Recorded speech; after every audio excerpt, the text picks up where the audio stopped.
So many requests, so many years. It's finally happened.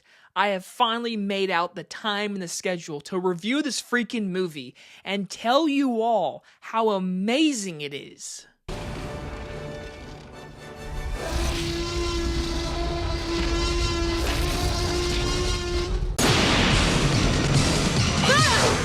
Candyman, you don't have to believe. Just beware. Released in 1992, we are talking the classic horror movie, Candyman. I have been wanting to talk about this movie for years. When the reboot came out a couple years ago, I almost did a full review for this movie leading up to that one. Didn't get a chance to, and then every Halloween, people like you, a lot of you suggested, Jacob, review Candyman, review the original, please. I am more than welcome to, but I wanted to fit, the schedule and the themes, whatever, but screw all that. We're talking this classic horror film, and watching it tonight just really is so inspiring because I'm getting ready to shoot a new horror short film for my production company, and I'm really excited for that. And just watching this movie gives me so much just inspiration. I'm just like, oh my gosh, I want to do so many cool things like that from this movie. This is a fantastic movie. I hope everyone watching this review knows that. If you have not seen this movie, please give it a chance. It honestly is the most underrated in all of the big horror franchises. I mean, when you think about it, you always get Ghostface, Jason, Chucky, all of them. You think of them first, Freddy Krueger. People always forget about Tony Todd as Candyman, which obviously, rest in peace to the legend Tony Todd. This is his most iconic role, to me at least, and he is absolutely Candyman. There is no one who can play him. I understand the reboot really tried to get a new Candyman, and obviously it didn't seem like it worked very well. But this movie, there's so many positives to get into. Like I said, this review is going to contain spoilers. I keep forgetting to say that, but this movie's been out for, since 1992, so please go watch it. But I'm not going to spoil every little thing. I'm just going to talk about the biggest positives and, how I grew up with this movie. Because I did not grow up with this one. This was one of those movies where, like most people, I never really heard of it. I always heard about, Chucky, Scream, and all that kind of stuff. I wanted to go see those movies. I wasn't into the delve deep in the hidden gems of horror growing up. If it was popular, I tried to watch it because as a little kid, I wanted to be scared. I wanted to watch the scary stuff, even if it scared me. I really do think about Candyman being that scary movie. If I did see this when I was younger, it probably would have scared me. Big reason is because as a kid, I was terrified of Bloody Mary. My sister and her friends, every time they would have a sleepover, they would do Bloody Mary, which if you don't know Bloody Mary, you say her name in the dark in the mirror 3 times, she's supposed to pop up, and yeah, I used to be scared shitless doing that. I scared me to death. I never realized Bloody Mary maybe came from Candyman. I could be wrong about that, but Candyman, obviously, you say his name 5 times in the mirror, he's gonna come and gut you with his one-handed hook, whatever. And it's pretty sick, honestly. And what I love most about this movie, this came out in 1992. Do you guys realize in 1992, the world that we lived in was very different? Very. And this was just after the LA fires and the LA fights and rampage of what happened back then. This is insane to think when you can watch this movie in today's climate, how good it is and how much it is aged perfectly, because people all the time hate how new movies are so political. I can agree to that to some part, but I want to make this very clear. I've learned this through film school and film classes. Every single movie that comes out is going to be a part of the time frame it's being released. No matter what's happening in the world, whatever movie it is, there will be something in that movie to connect to what's happening in our world.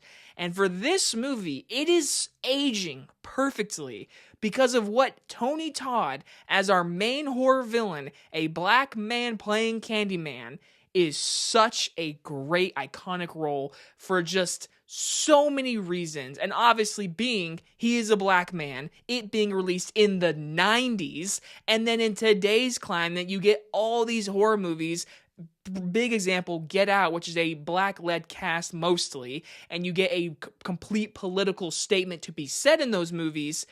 You get Candyman in 1992 doing all of it way better. No offense to like Get Out and a couple movies, but there's some movies nowadays that completely are like, hey, we're political, but we're doing a horror movie.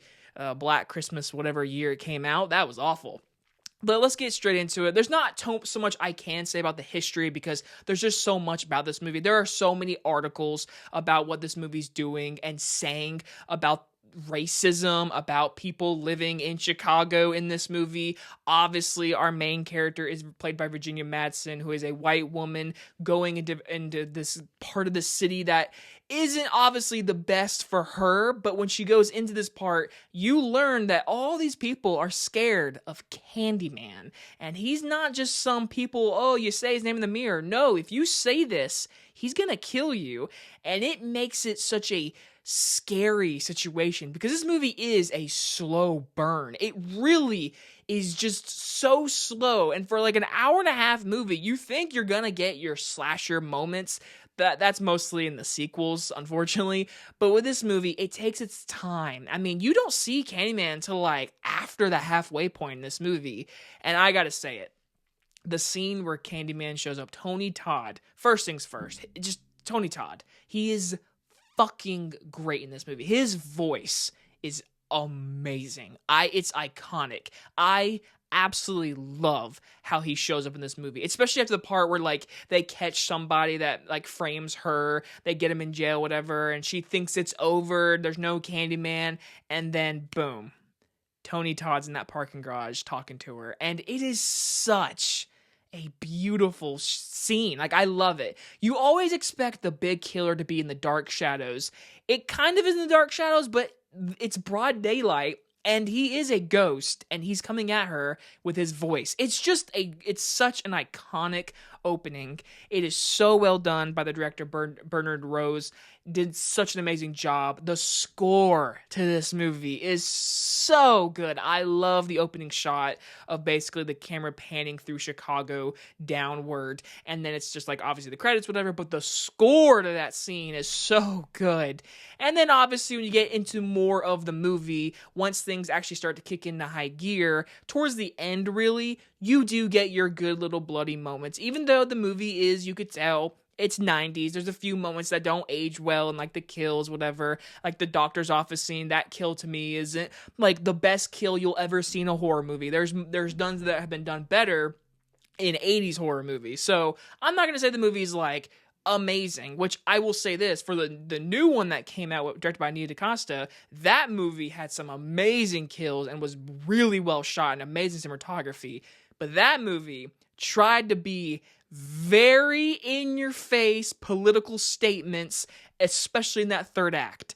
This movie does all of that without really trying, and it does it because it has interesting characters. You have Virginia Madsen as our main lead, who is so good in this movie. You have her storyline with her really awful boyfriend, whatever.